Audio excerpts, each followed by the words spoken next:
Well, joining us now in studio for more details is looking into this dispute between Uber and its partner drivers, is Vatuka Mbelengwa. He's the chairperson for the Private and Public Transport Association. Good evening to you, Vatuka. Should I say How are you doing? Good evening. I'm well, and yourself? Awesome. Just talk to us about today's strike action in particular. How successful was that?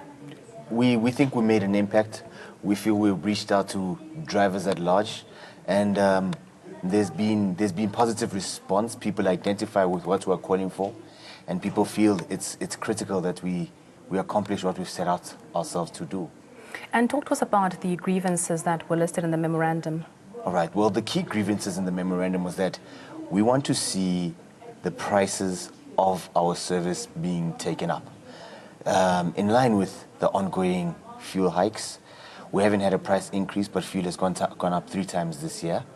We want to see Uber take less than 25%. We feel it's time they drop their commission. If we're going to keep our pricing low, everybody needs to then make a sacrifice, and thus far the only impact of ongoing price hikes is only felt by ourselves. And we want them to stop onboarding vehicles. Now we feel that the market is overloaded with vehicles. Remember that each vehicle costs a minimum of 300,000 Rand to have available on the platform, and each investment of such a magnitude returns a commitment to seeing that a maximum return on investment is offered to everybody who's committed themselves to ensuring these assets are available. So we want to see these implemented with immediate effect. So you want a limit to how many Uber taxis are available in a particular province? Yes. Well, we want the rate at which vehicles are onboarded or are made available to be reflective of the demand of the service, so that people have consistent work. We don't want to continue to see drivers online for 12 hours or without getting a trip for more than 6 hours. Drivers go days at times getting 1 trip every 2 to 3 hours, which doesn't make sense to spend so much money to make an asset available for service, and that service can't be administered.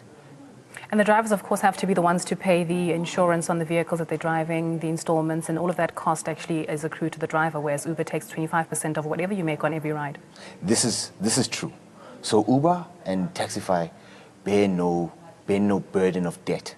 They are not financing any vehicles. And we feel because this is their position, they are highly reckless with how they are putting vehicles on the platform. And they're putting us under enormous strain.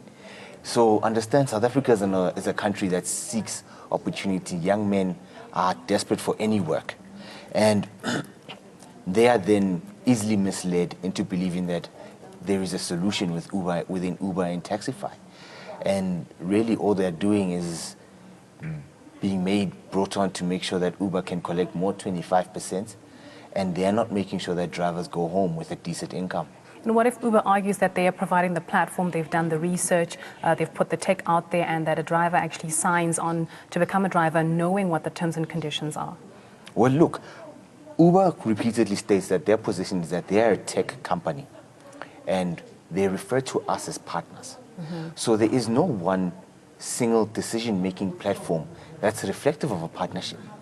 So if that is the argument Uber is to advance, we'd like to challenge them to then make this a real partnership and let us engage and together take decisions to ensure that we can make our industry a sustained industry, a prosperous industry that makes financial sense to everybody who partakes within it.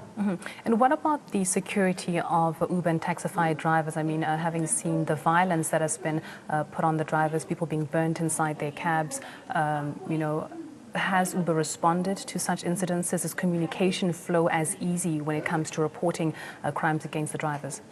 Well, when it comes to the onslaught that drivers are facing, Uber's approach is to try keep it away from the public eye and to quickly address these matters in back doors, in passages quietly.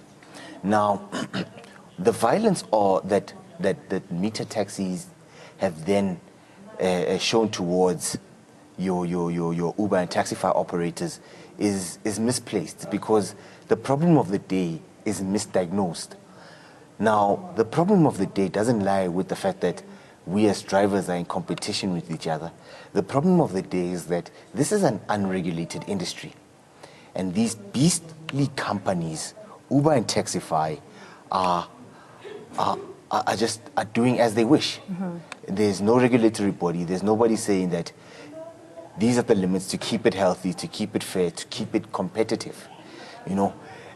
Even the term competitive, the competitive advantage that these organizations have is that we are so desperate for work that we're committing ourselves to this space, and they are not behaving in an ethical manner to ensure that we are making decent income.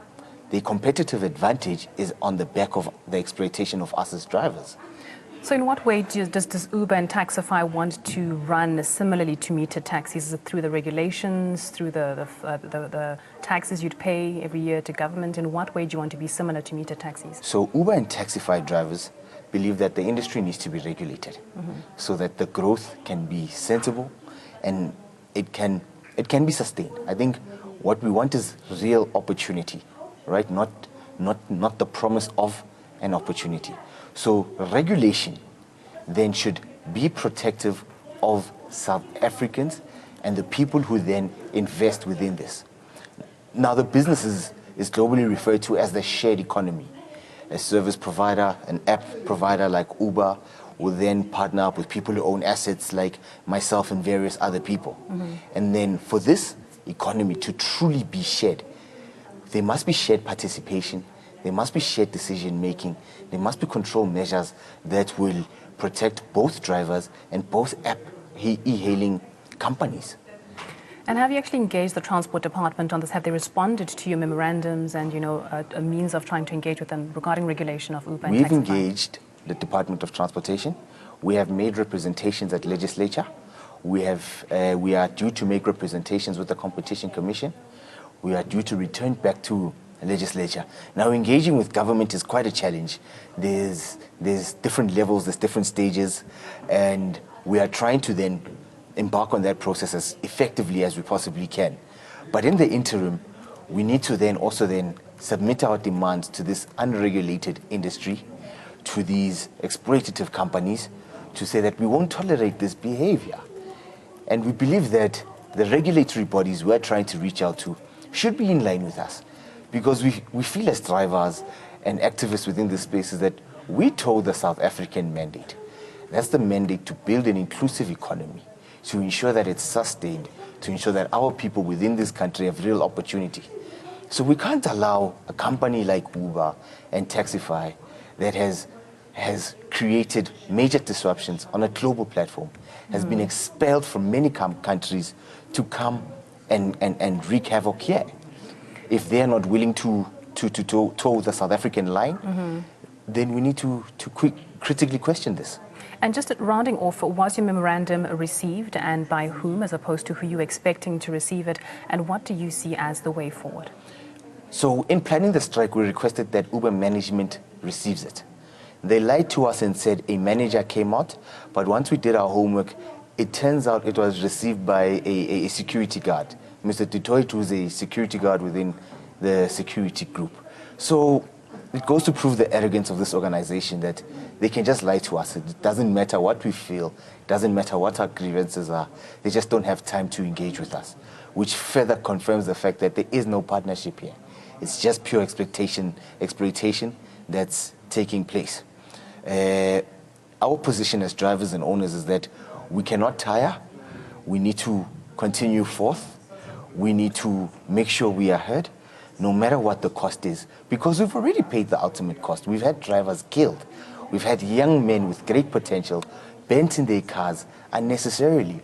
I mean, this unnatural state of being of fathers comprised of the meter taxi industry killing their sons, young men looking for any opportunity within e-hailing. This assault on our morality as a nation needs to be stopped. Well, Vatuka Ndikori Wangamanda, for coming through and talking to us this evening. We do hope that you will get responses both from Uber and, a bit of speedy progress with regards to your relations with the Transportation Department and government. Thank you for having me. Thank you. That was Vatuka Mbelengwa, the chairperson of the Private and Public Transport Association.